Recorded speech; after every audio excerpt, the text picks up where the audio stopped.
everyone to the OR Society's monthly webinar Wednesday.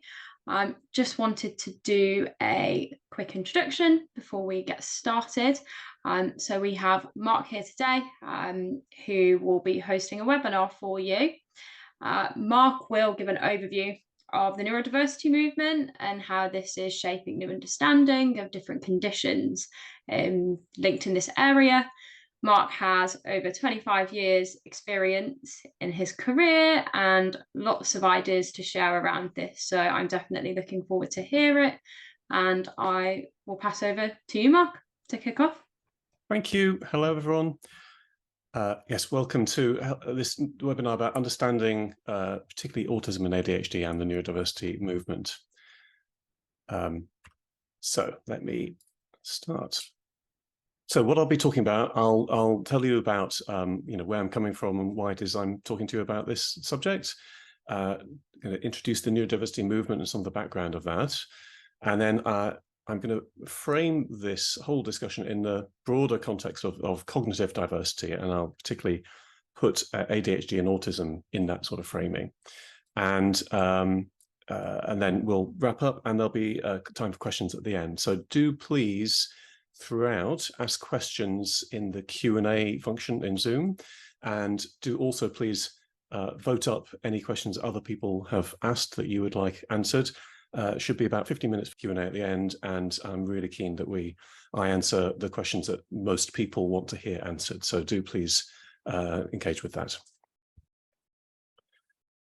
So about me, so I've got 2 degrees. My first one was in experimental psychology at Oxford, and then I did a master's in operational research at Southampton. And so my entire career has been about being at that sort of boundary layer between those 2 worlds of data and algorithms and equations and OR stuff, and people and judgment and all that sort of messy human stuff. So I started my career at BA in their OR department. I was then at McLaren, the Formula 1 team, where I did race strategy. I was in Tesco head office, where I did lots of big data stuff in marketing, and in their site location planning team, doing site location optimization. It's from that I have a lot of maps, hence this big map of London and all around it. This is the Ordnance Survey map from 100 years ago. That's my wallpaper. I was co-led a psychometrics business for 5 years. I was head of analytics in the big data division of Telefonica. And about 9 years ago, I joined Schroders to set up a data science function, which we grew to over 30 data professionals, helping the analysts and fund managers make decisions in that business. And it was in my time at Schroders that my life intersected with the world of neurodiversity. And in particular, I did a talk on autism to my colleagues last year, which caused 3 people to come forward to me and tell me that they were autistic, despite having kept that a secret from everyone else. But also another 3 people eventually came to me and told me that they discovered that they were autistic having attended my talk. So my talk was the first moment when they came to consider the possibility they were autistic. And so I unlocked this discovery about themselves, which profoundly altered their lives. So that was a huge thing. So my lived experience of autism and ADHD is significant. So in my immediate family, the start of this was my 2 children, Emily and Thomas, you can see here. Both came to be diagnosed with ADHD and autism. My son also diagnosed with dyspraxia. But me and my wife came to realize also various other members of both of our families, our extended families, had these neurodiverse conditions and these traits. And then as well, I came to discover that many of my colleagues and my team members were autistic or had ADHD or other conditions like dyslexia. So I've got a lot of experience of these things, but I'm not a diversity specialist. I'm a data professional, but I find my life is full of these people. And what I'm drawing on particularly here is my experience working with these people and having these people as members of my life that I love and cherish. So the neurodiversity movement, which started in the last couple of decades, is premised on the idea that recognizing people experience the world around them in very different ways, but there is no one right way of thinking and learning, behaving. And so the differences from those sort of the typical ways are not necessarily deficits. So I think this will become clearer later, but that's the key idea here. The origins of the neurodiversity movement are from new ways of thinking about disability that emerged at the end of the 20th century. So the classic way of thinking about disability, you might characterize as the medical model. So in this, people, you would think of people as being disabled by the differences they have, the things about them in their body and their brain. And so your goal, like a doctor trying to heal a sick patient, the goal is to address that thing about them that is disabling. And so if they were in a wheelchair, you might say, well, okay, let's equip them to be able to walk around on their feet, let's say with some prosthetics like shown in the picture here. But the contrast, the new idea was this concept of what's called the social model of disability. And this says that the disability is not something intrinsic to the person, it's an interaction between something about the person and society. So, disability is caused by how society is organized, the environments people are in, the practices people follow, the attitudes in people's heads. So somebody in a wheelchair is not disabled per se, they are disabled by staircases. And when you see disability in that way, that clearly opens up completely different ways of thinking about how to address disability, like putting in ramps and lifts in across the world. And note that those sorts of interventions are not just helpful for people who are sort of permanently affected by not being able to walk up staircases, but many of us occasionally are also the beneficiaries of that. I certainly the whole chunk of my life when I was a great user of those ramps because I was pushing the pushchair around with my kids in. Speaking of disabilities, somebody's asked me to take away the thing that's distracting the background, so I'll quickly move that out of sight. I don't want anyone to be disabled from their attention on me and what I'm saying. So the neurodiversity movement is specifically focused on a set of disabilities that are called neurodevelopmental disorders. So the key ones are autism, fully known as autism spectrum disorder, ADHD, attention deficit hyperactivity disorder, and there's also a bundle of other kind of information processing disorders like dyslexia is the most well known. Now, I should elaborate what I mean by neurodevelopmental. So neurodevelopmental are, so neuro, it's about the wiring of your brain, sort of neurological, and developmental, these are conditions that are present from birth. They're often highly heritable, and yes, so they experience through your entire life, from development onwards, as distinct from acquired disorders. So Parkinson's or Alzheimer's would be examples of something that gets acquired through your life, or mental health conditions like anxiety or depression, which come and go. This is a kind of permanent feature for people. And I think, notice the word disorder and the word the word stem dis, present in all of these is absolutely embedded in the language used when people get diagnosed with these conditions, that it is a disorder, it's a bad thing. These are all, protected under the disability legislation in this country. But increasingly, people prefer to use the word condition, but just because whilst these things can be and are disabling, when you run with those ideas of the neurodiversity movement, they can have strengths and can be seen differently as well. So conditions is a more neutral way of talking about these things. Let me just elaborate slightly on the information processing disorders. So dyslexia is the most well known. This is where there's a sort of impairment in handling written words, and reading and spelling are challenging. There's a thing called dysgraphia, which is about difficulty writing. There's a thing called dyscalculia, which is that sort of idea, but for numbers and mathematics. I would imagine very few of the people listening to this have that. That would be an odd, focus. OR would be an odd focus to have if you had this condition. There are conditions that sort of impair your ability to verbalize, so stutters and tic conditions like Tourette's. Dyspraxia is my son has, and this is essentially about your brain taking in information about your body. So where are your limbs and where are the different bits of your body? What is it you're touching? Sense of balance. And the consequence of your brain sort of challenge taking in that information is to be not very coordinated. So there's a sense in which this is the label you give to being sort of systematically the last kid to be chosen for the kind of the team in sports. And so my son, for example, has only just this year, at the age of 12, really got the hang of cycling. And most kids are able to sort of get the hang of that at around 5 or 6. So that speaks to the, the difficulty of processing that sort of coordination balance kind of information. There's also a less known thing called aphantasia. This is not having a mind's eye. So if I said to you, picture a pink elephant in your head, most people literally do have the sensation of feeling like they're seeing a pink elephant inside their head. But there's a whole slice of the population literally have never had that experience. They don't have an inner mind's eye. And whenever they've heard somebody say, picture yourself on a beach, they assume that must be just a figure of speech. We can't surely be seeing a beach in our head. So these are the kinds of differences in the way our brains sort of process the world, which are understood. Before I talk about ADHD and autism in detail, I want to anchor this in a more familiar world of cognitive diversity. So there's this ocean of normal variations in our brain wirings and the way we behave and experience the world, which we call personality. And this is this model here that I show here is the consensus from the field of psychology of how to understand the main sorts of difference in people's personalities.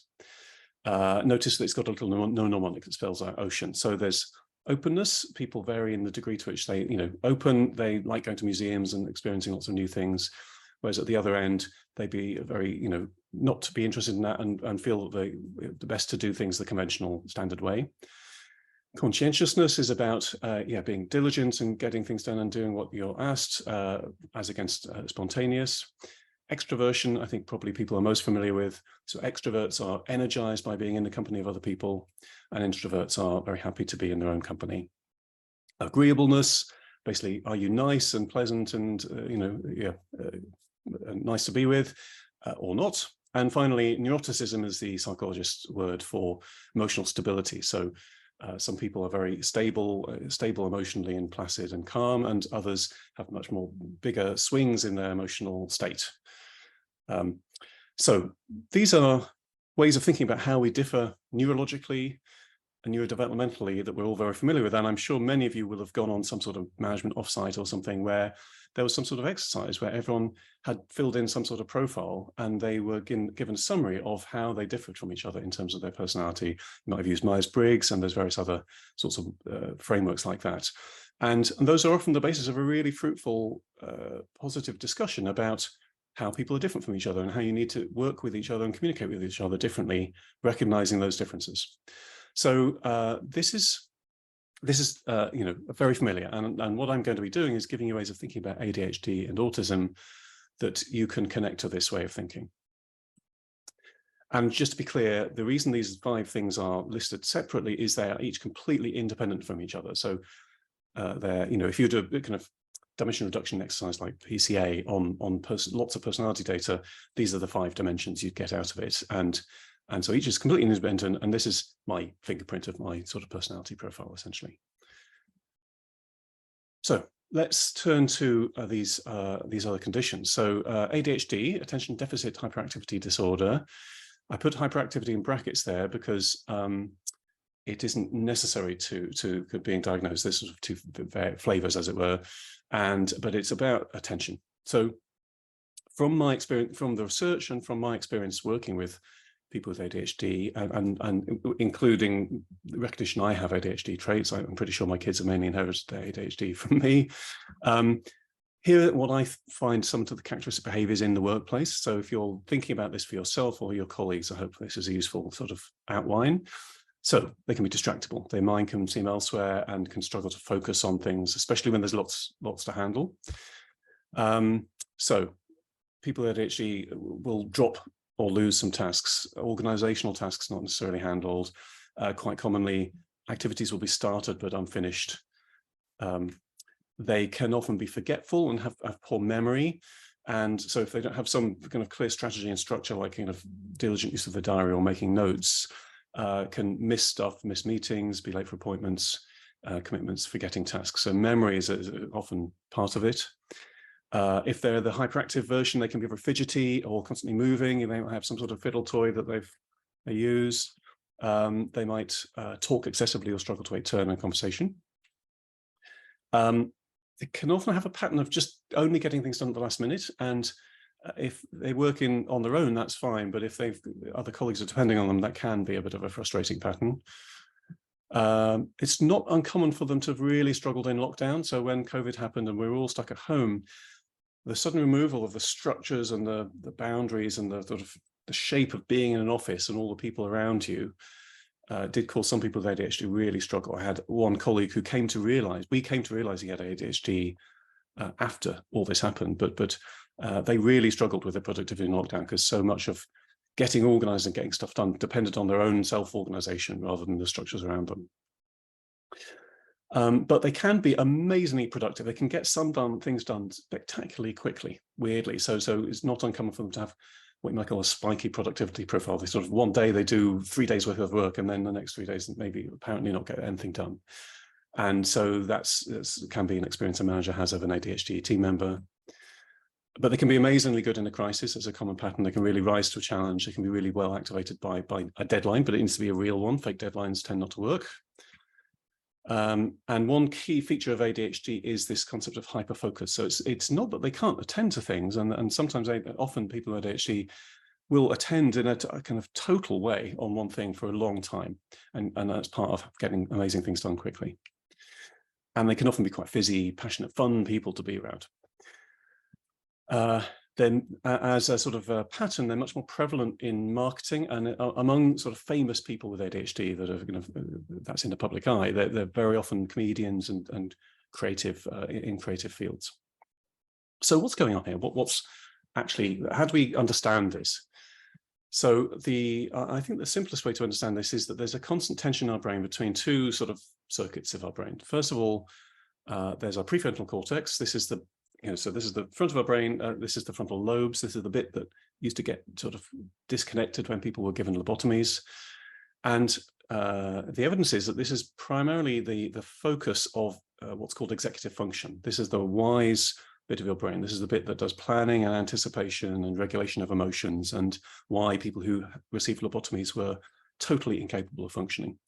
It's a very important part of kind of being organized and sensible. And meanwhile, woven through our whole brain is the sort of dopamine response system. This is the reward system of our brain, and it tends to be activated by things that are exciting, that are novel, that are interesting, and where there's risk and uncertainty. So ADHD is essentially about the balance of these two things. And ADHD is when that executive function is not fully in control. So there's that executive function. It tends to things that are important to you, important to the people that are important to you, and thinks, it brings to mind rewards and consequences and anticipates those things. Meanwhile, that dopamine circuit, your attention is captured by this mnemonic, NICE, which I find really helpful. So it's captured by things that are novel, interesting, challenging, or it's an emergency, it's urgent. So these nice things are what your dopamine circuits are naturally drawn to. And any good app developer is bent to making that app as activating of all those nice things as possible to get you to open up the app as often as possible. And so everyone's brain has some balance of the degree to which your attention is activated by the things that are interesting, that are nice in that mnemonic, or the things that are important. And that's really as a function of the degree to which that executive function is in the driving seat. So everyone's somewhere on this scale, just like everyone's to some degree introvert or extrovert. The key, but there's a boundary you cross where suddenly life gets hard. If that's sort of, you're too far over to right on this scale, suddenly you find that you cannot do the things that are not nice. If you've got something that needs doing, let's say it's a piece of homework for some subject you're not very interested in, it's not novel, it's not interesting, it's not challenging, it's not an emergency. It's just, a person with ADHD can find it impossible to get that thing done. And as a result, school is full of moments when there's things that are important to do for the sake of your future career, which is obviously a long way in the future for kids, or just for the avoidance of getting a detention. But you know, kids can fail at school because of the kind of the difficulty of attending to these things, and not any of these sort of novel, interesting, challenging, urgent characteristics. So, which is why ADHD is often diagnosed in children.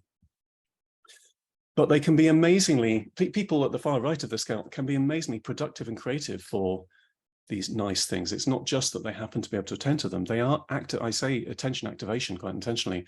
They are activated. They are energized by these things. If you give somebody with ADHD a task that they experience as novel or interesting or challenging or urgent, or even all of those things, they are spectacular. And that gives the rise to that sort of spiky productivity profile. There's another really important feature of ADHD, which is that where you are on this scale can be shifted by a temporary change in brain chemistry. There are some people you know, once they've had a couple of drinks, they seem more extrovert. That's an illustration of a very familiar sense in which that sort of thing can happen in personality differences.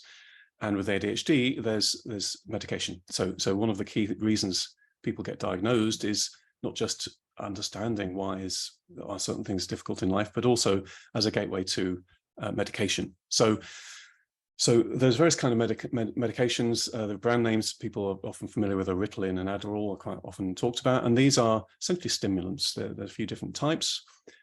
Some are fast acting and fall out of your system quite quickly. Others are sort of designed to sort of last a whole day. But essentially, they are increase your focus. They're stimulating that wise bit of your brain, that prefrontal cortex. And as a result, when that's in your system, people are able to attend to the things that are important but not interesting. My son right now is had some medication this morning, even though it's a holidays, so he doesn't normally have medication on holidays, but he had a load of homework to do. And so we agreed between us that he would have that, and he's been able to get his homework done without any difficulty, whereas without it, he really struggles with that. And the side effects are typically loss of appetite. My son will probably not eat lunch today because while it's in his system, it affects his appetite, and he'll just eat loads at the end of the day. It can often affect sleep, and it can have other effects on your sort of mood and how you feel. And these effects and the side effects are very like caffeine, an absolutely classic tell. And in fact, the trigger for one of my team members in Schroders to realize that he had ADHD was a conversation we were having where he was saying he was struggling to sleep. And the reason he was struggling to sleep was because he was tending to have like 5 or 6 coffees each day. And I said to him, oh, you know, that's like often people with ADHD, they're kind of using caffeine as sort of self-medication. And then he, you know, 2 months later, he had a diagnosis of ADHD. And any of us who has sort of incorporated the sense that you're a bit more productive and a bit more effective with a couple of coffees in your system, what you've learned is that the effect of caffeine on that balance between the dopamine circuits and your executive control is effective. So that's what's going on there. And you know, anyone with ADHD could reasonably wear this t-shirt. Strengths works well under pressure, weaknesses doesn't work otherwise. So the emergency of that nice mnemonic, you know, often people with ADHD will get things done, but only once it becomes so close to the deadline, it's become an emergency, and then it activates them. That's a common pattern. Now, let me talk about autism spectrum disorder, ASD. Also the phrase Asperger's syndrome is talked about. And I think when Elon Musk went on television a few years ago, he said he had Asperger's. Asperger's syndrome is no longer officially a phrase that is used. So 15 years ago, you could either get a diagnosis of autism or of Asperger's, but the structures got changed, and now it is understood those are both different, what we call those two separate things are actually different manifestations of one underlying thing, which we now call autism spectrum disorder. So autism is quite an odd bundle of things. It's quite a varied bundle of characteristics. And I find it useful to sort of think about this as 3 S's. So first of all, social, and this is often a very, the most salient thing for many people. So people with autism have difficulty with relationships, particularly kind of balanced, reciprocal relationships with other people. And central to that is often difficulty with empathy. So and I should be clear, autistic people can be exceptionally empathetic, but the key obstacle is their ability to perceive the emotional state of other people, which is often necessary to empathize with other people. So it's, what is sometimes called theory of mind. So the being able to understand the emotional state of other people just looking at them. And I'll come on to why that is a bit later. And commonly linked with that is eye contact. So people with autism often have unusual eye contact patterns. They may not make eye contact with the people they're speaking to or listening to, or look at people's chin rather than their eyes, or things like that. And they can often find looking at other people's eyes uncomfortable or stressful. Sameness is absolutely central to autism. So autistic people like routine and are comforted by the routine. They dislike interruptions, they dislike state changes, and changes of plan, handling stuff that's thrown at them. If I were to say to my son that are we going to be doing some activity tomorrow, and he hadn't already sort of understood about that, he would say, "Oh God, you didn't tell me," and he would be upset by this sort of sudden new information. And often people with autism will have a special interest that they will return to and attend to recurrently and intensively. Often in a place where neurotypicals might do other, just hang out with friends, but autistic people will often do these things instead. I had a colleague whose special interest was biology, and what he didn't know about biology, it wasn't worth knowing. And I think he through a lot of his life, he was always interested in biology, and he was creating a sort of sustainable ecosystem in his flat and all sorts of things. And the other thing about autism is a whole bundle of sensory things. It's only recently these became part of the diagnostic criteria, but they're a really big feature of autism. So autistic people can often be overwhelmed. And so in children, this can often be quite visible as like being in a loud, busy, sensorily stimulating place that can feel distressed and even reach a point of sort of meltdown or shutdown from all this sort of sensory input.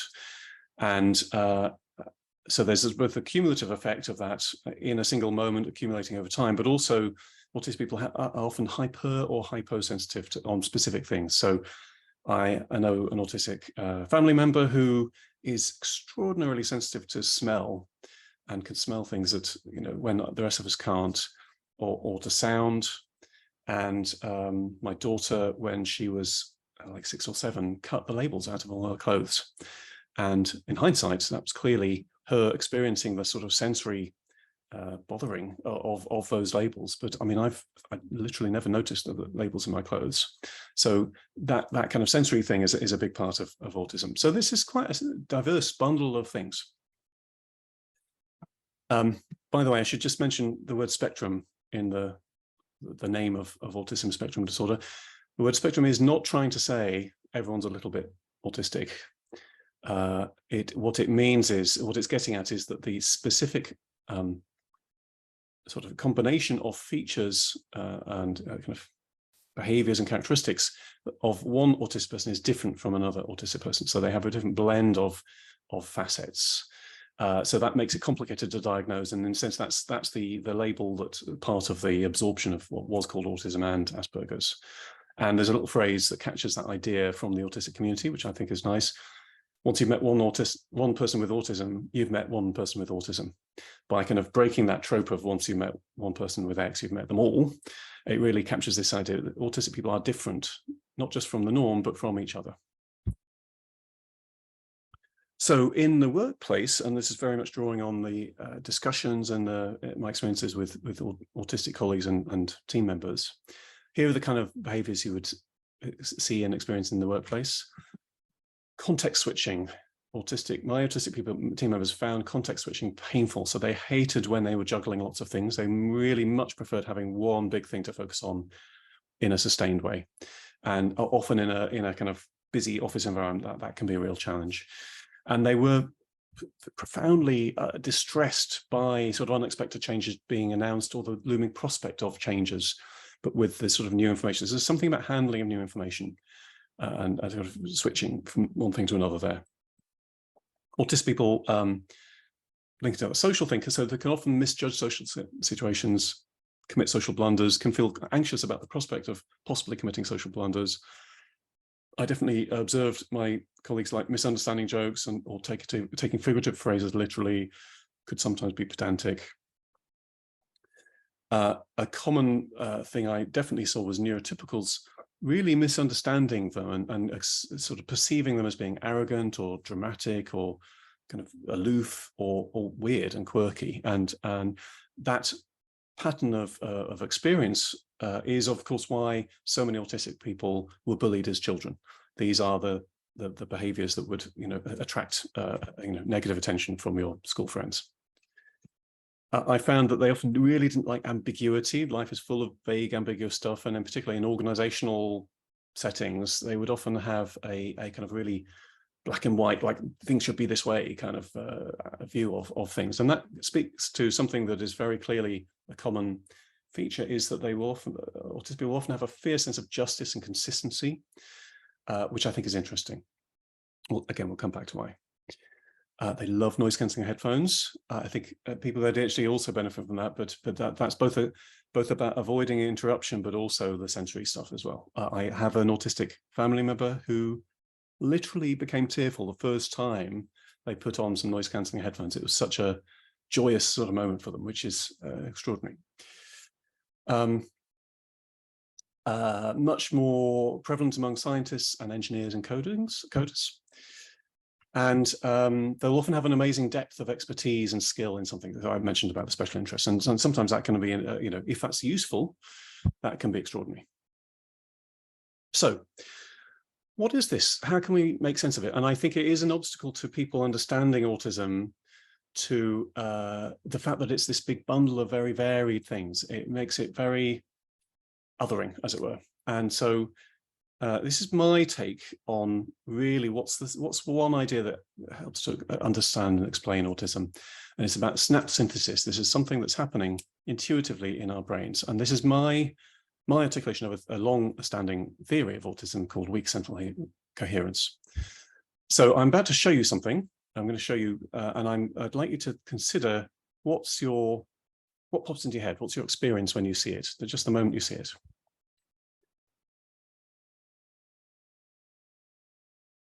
So most neurotypicals, when they see that, the thing that immediately pops into their head is that it's two words. It says the cat. But of course, it doesn't say the cat. What it's a set of things that certainly look like letters, but in the middle of each of those is a thing that's halfway between an A and an H. Is ambiguous.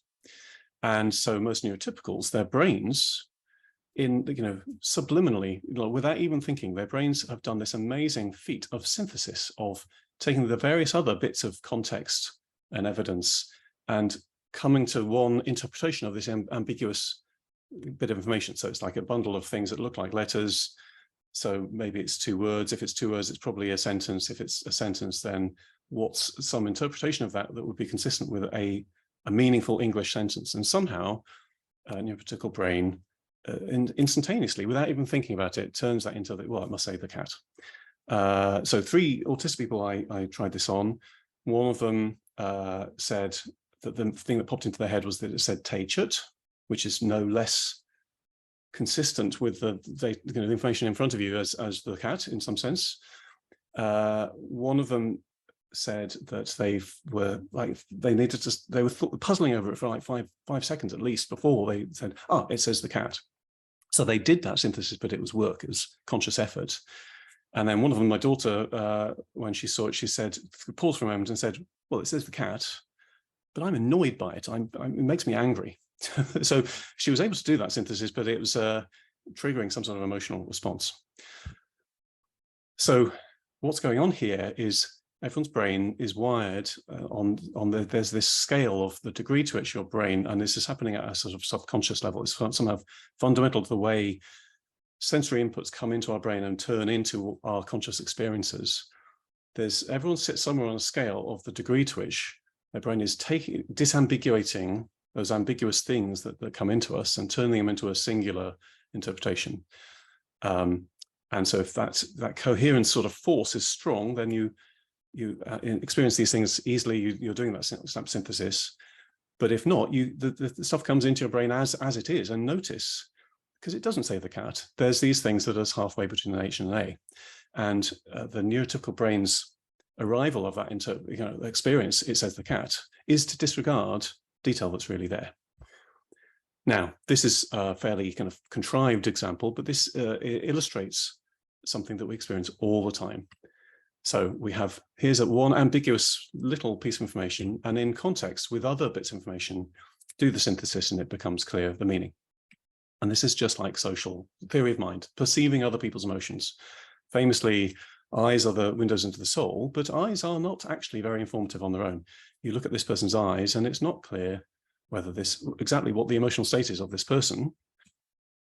Put it in context and take the other bits of information about the state of her face and the other people around and what they're doing and who's looking at whom. And it's very clear this lady is, in this famous meme, is disgusted with her boyfriend. So this synthesis that we do of all these various ambiguous little bits of information is absolutely central to how anyone can perceive the emotional state of anyone else. And so this gets right to the heart of why there's this huge social thing with autism, because if you're just too far to the left on this scale of this way, the way our brain does this sort of synthesis, you suddenly can't intuit other people's emotions from looking at them. And that creates a barrier of understanding, given that so many people do that intuitively and assume that we all do.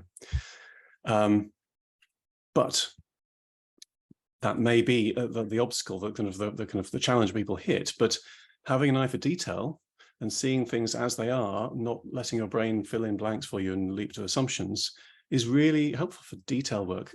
Getting computers to do exactly what you want it to do. That's a very well-aligned thing. And science, I think it's really interesting. So many scientists, so many more scientists are autistic than the general population. Science is an exercise in formal, deliberate, explicit synthesis. Science doesn't work by people saying, well, I looked at the evidence and it popped into my head. That's the answer. It's done by debate and discussion and explicit conscious effort. And that's exactly how autistic people do their synthesis. People with autism often have other things that sort of tend to go hand in hand with it. The key one is that life, surrounded by all these neurotypical people who kind of don't say what they mean and assume that you can magically tell what they're thinking without being talked about, life is stressful and anxious making and exhausting.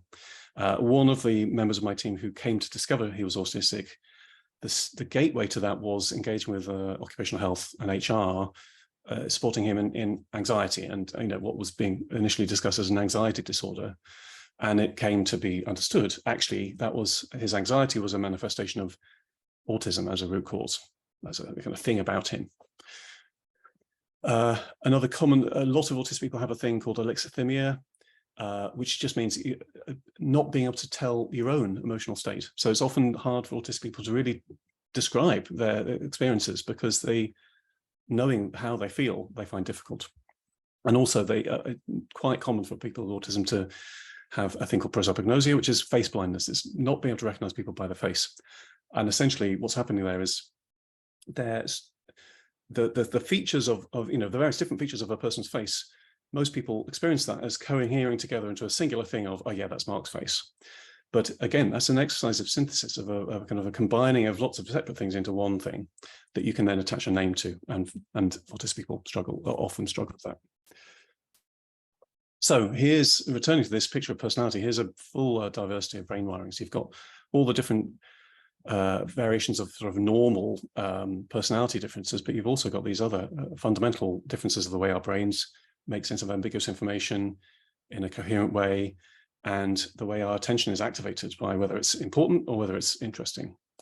And we give labels to being at the far corners of these things, because there is a kind of disabling point you cross where life gets hard, and it's important to recognize that that is disabling. But I think you can think of these as being in the corners of something that's much more universal. I often get questions when I do talks like this that are clearly embed within them a perception that autistic people are cleverer than the average. And of course, intelligence is another very important aspect of cognitive diversity. Every graduate program the companies run, it tends to be an exercise in trying to find clever people. And I think what's going on there is that it is possible to compensate for the difficulties of autism and ADHD if you are cleverer. Because you can apply, if your subconscious isn't doing that synthesis, intuitively, you can still do that synthesis by conscious effort, but that requires you to have intellectual tools and ways of thinking about that, and the capacity to handle that. And so I think the reality is that, and of course, at school, if you are a clever kid, a lot of school can be interesting and challenging in just the right way. Whereas if you're not, it can be much harder. So I think the reality is that the world is full of not so clever autistic or ADHD people, but getting a job in a workplace is really hard. And so that's, they are there, but they're not in your office. That's the key thing that's going on. So I'd like to offer, and this has been the sort of underpinning of what I've been describing here, there's an evolution of that social model of disability, which I call the door frames model of disability. So being at a neurological extreme can be disabling, but this isn't just, you either are autistic or not. It's more that there's normal variation in our brain wiring. It's just like everyone's different heights. And at most heights, life is fine. You can get into every car and you can make it fit you. You can get through every doorway without even noticing. But above some threshold, suddenly life gets hard and you'll hit your head on every door frame. And that is a socially arbitrary construct. If I were to, go to Japan, most door frames would require me to duck, whereas they don't in Britain. And so we can shift those boundary points if we choose to, but also if we can recognize these are neurological cognitive differences that actually we all can relate to at certain times in certain places. That is the basis for empathy and consideration of each other. So before we get to questions, I just one concluding thought, which is, I think in particular autism, if you have any opportunity to influence the way your team culture or your team dynamic is, if you can have a team that's autism friendly, and you may have happened to anyway, that's particularly powerful because autistic people are quirky. They don't read the unwritten rules so easily, and so they often don't norm as well, and they're often quirky and different in all sorts of different ways. There's only one way of fitting the norm, but there's lots of ways of being different. And so if you can create a team culture where those differences are accepted, embraced, and harnessed, then that can be turned to any kind of difference, gender and age and ethnicity and culture and all sorts. So that is why having a kind of culture that's accepting of these neurological differences can be beneficial in all sorts of ways. So that's the end of my slides. Please ask me anything. Do please ask questions in the Q&A. I noticed that I think there are some questions in the chat as well, but do please put them in the QA, and do please upvote other people's questions as well. That's the bit that I'll be paying attention to. Right, let me take some questions. So let me take the first one.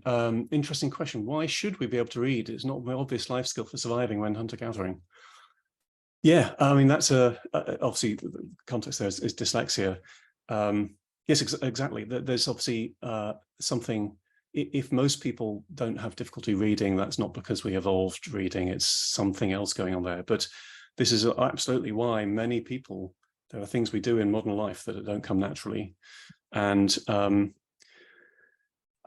mean, I think on dyslexia, I think what's interesting with dyslexia is that there are lots of ways of being very successful in life, despite finding it hard to do reading. And I think what I tend to observe is, so people with dyslexia are often very visual thinkers and often very kind of dynamic, socially attuned people. My personal hypothesis is that's not because dyslexia intrinsically also makes that true, but it's we are adaptable people and we have choices we can make through our whole life. So if you, reading is hard, you will not choose a path through life which is fundamentally bookish. You won't do, you'll naturally not tend to do an academic subject that requires you to do lots of reading and writing. You'll do other things. And so you'll do the kind of thing Richard Branson did and become an entrepreneur.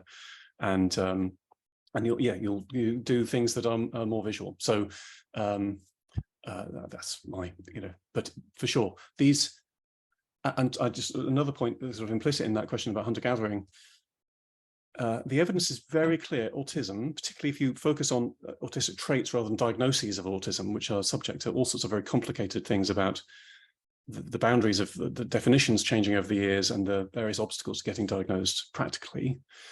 The estimates are that autism is sort of at least 80% heritable. That it wouldn't be so widespread. There's like easily kind of current estimates are something like 2 or 3% of the population could be diagnosed autistic. That wouldn't be the case. It's such a clearly heritable thing wouldn't be so prevalent if it wasn't actually adaptive and helpful in the environment we're involved in. So, but again, in life, it can make things difficult as well. Okay, let me answer that one. Let me look at which other ones have got lots of votes. Right, 3 votes. Rosemary, thank you. Have you experienced the difference between how some of these conditions show up in males versus females? I know there's been a lot of discussion on this regarding autism. Yeah, absolutely. So it was relatively recently that autism, the start point of realizing autism was a thing, which comes from around the time of the Second World War, 30s and 40s, was defined by how it manifested in boys. And for a long time, the definition was very specific to the way boys and men manifest autism. So females with autism tend to be, because some mixture of culture and genetics causes females generally to be more socially oriented people. The sort of that the way it was sort of observed and sort of diagnosed was different. So two specific examples, the classic stereotype of the sort of special interest thing, and I had it on a slide earlier, is boys lining up cars in a line. But of course, boys play with cars and girls play with dolls. I love a story I read in a book, which was a lady who's, an adult lady whose special interest was Coronation Street. And she knew that if she said to people, oh, I love Coronation Street, and she talked to people about it, that was fine. And that was a good example of sort of masking till, you can come across as normal. I say that. What she learned also not to tell them that she actually had a scale model of Coronation Street that she'd built meticulously in her loft, which people would perceive as weird. And so, and also very commonly, females from an early age learn that it's commented on and they don't get accepted if they don't make eye contact in a certain way that neurotypicals always naturally do. So females often learn to make normal eye contact, and there are still doctors out there who won't diagnose somebody autistic if they make normal eye contact. But that's premised on a total misunderstanding of the different experiences of males and females. Of the 6 people who came forward to me and told me that they're autistic after that talk I did in Schroders last year, 4 of them were female. So I think in particular, there's a lot more masking, as it's called, sort of hiding your condition among females. Thank you, Rosemary, for that question. Next one with lots of votes. Ian, how do we best engage people with various autism in consultation exercises that are typically designed for non-autistic participants? Oh, that's an interesting question. I think generally the key thing, 2 things that make something simpler for an autistic participant are for how the thing is going to work to be very clear and explicit up front. So, for example, interviews, it's very clear from people who do training on this that the way to make an interview process more autism friendly is to tell people what's going to happen very clearly and explicitly up front, and to the degree that one can, potentially even tell people what the questions are going to be ahead of time. So just having a plan and telling people what the plan is and what's going to happen is one facet to that. And then the other thing is having it be work in writing. So the key thing that in a sense is harder for people with autism is something that depends on that sort of kind of constant snap synthesis, and that's like reading a room and being in some sort of explicit discussion in a group or something like that. So have a written solitary version of it, and certainly give people thinking time and let them write their answers. And so I think that sort of social dynamics between autistic and neurotypicals is the key challenge. So have the process work that doesn't depend on kind of interacting with other people in a sort of dynamic, interactive way is the key thing that would really help, I think. Good. Next one that's at the top. You mentioned a lot of ways in which folks with ADHD and autism could struggle in the workplace. How do you as a manager and your colleagues manage the issues that arise as a result? It's wonderful to have a diverse team, but ultimately work needs to be done. I ask this as someone who's neurodiverse, to be clear. Thank you. Yeah, so it's certainly the case. I obviously mentioned this earlier. People can perceive, and I believe this is a misperception, can perceive autistic people as being rude or disagreeable or kind of disruptive. And I think one of the things that can help is just to, if everyone involved can understand in a more advanced way why it is that autistic people might behave differently and interact differently, that's helpful. So there's an autism communication thing, and actually I've got a couple of slides I might use to elaborate on that a bit. On ADHD in particular, like ADHD people, and I speak here as somebody who recognizes they have their own ADHD traits. ADHD people can be a nightmare because they won't do things that are just because you told them to, because they're important. They will, as I said, people with ADHD will struggle to do something unless it's novel or interesting or challenging or it's an emergency.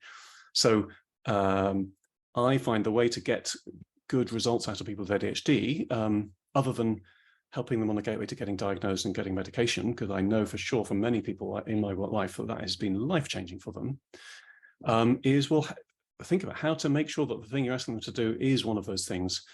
Being challenging, like maybe it's too easy, we make it harder. Maybe it's too hard, sort of help break it down. And the emergency is a really useful hook. So I found a very effective method was just make sure there are regular moments of emergency. There's a meeting you're going to present the results to, which create little stepping stones to activate people. Whereas if you say to somebody with ADHD, okay, I've got this big project, I want you to work on it, and 8 weeks from now, I'm assuming it needs to be done. That's not setting them up the success. You kind of create the structures around them that will kind of activate them along the way, and that really helps. Let me briefly speak to this point about communication on autism. So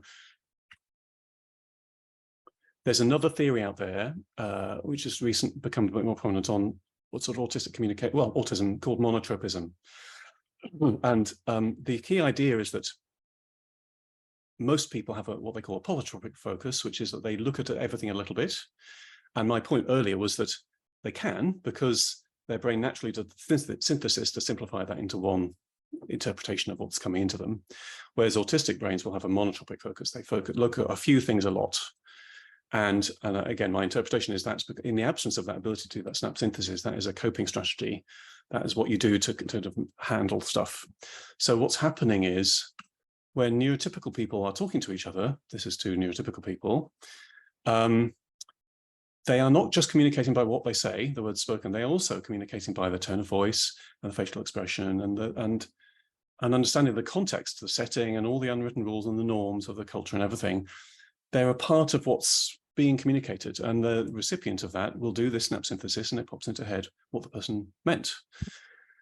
Whereas, I won't dwell on this, but when an autistic person, does that, they focus just on what's said. So let me give you this example. Would you like to come to the canteen to lunch? This is spoken to a new team member, and there's all sorts of little non-verbal bits of communication that manager might say.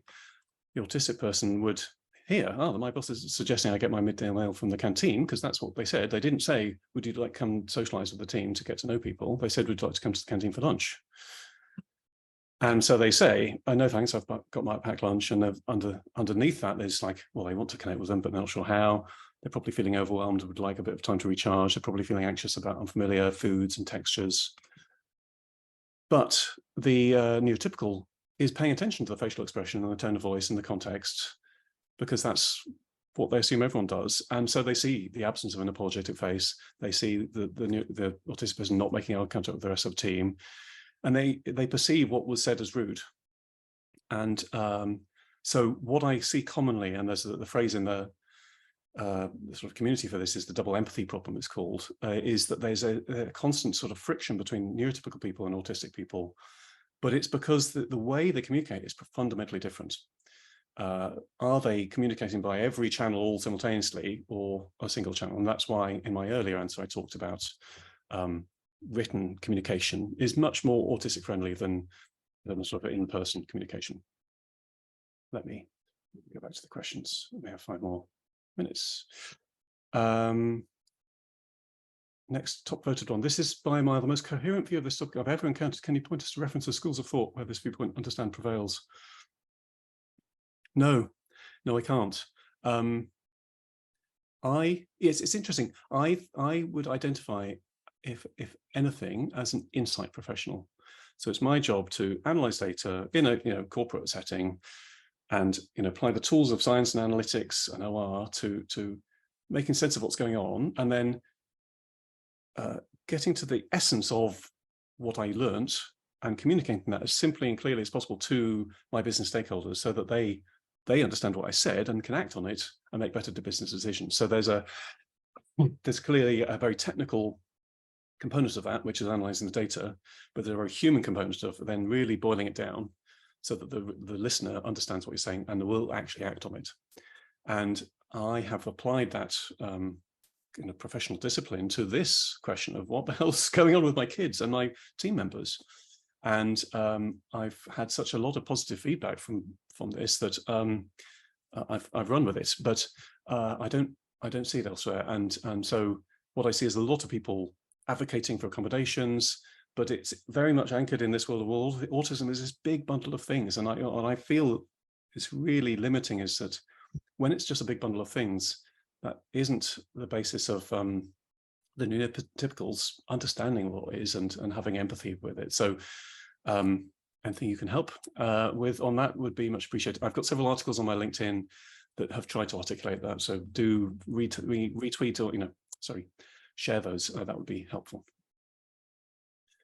Karen, do you have any tips for showing neurotypical people that working with neurodiverse people is not just about bringing them towards normal, but also people who are neurotypical, making accommodations, and that they too have a responsibility in this? As an autistic person who's very open about it in the workplace, I sometimes feel as met with people thinking I need to change, but they don't. Yeah, I mean,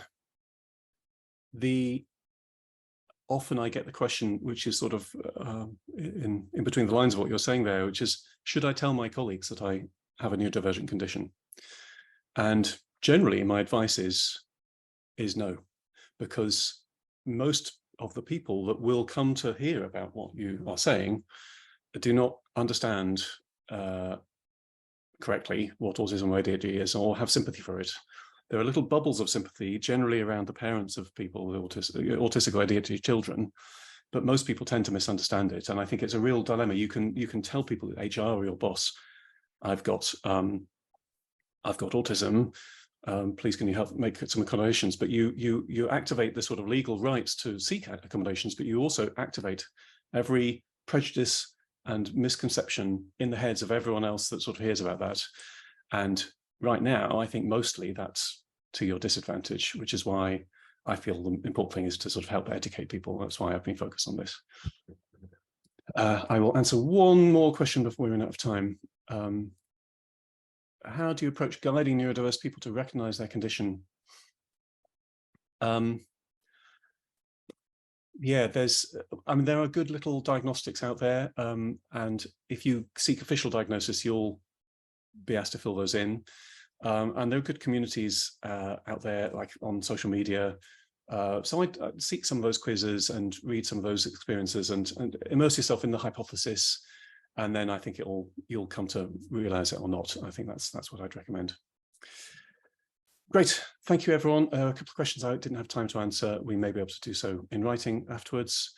But thank you very much for your contribution and engagement. I really appreciated that. I hope you found this useful. And yeah, do follow me on LinkedIn if you'd like to hear more about this kind of stuff. Thank you.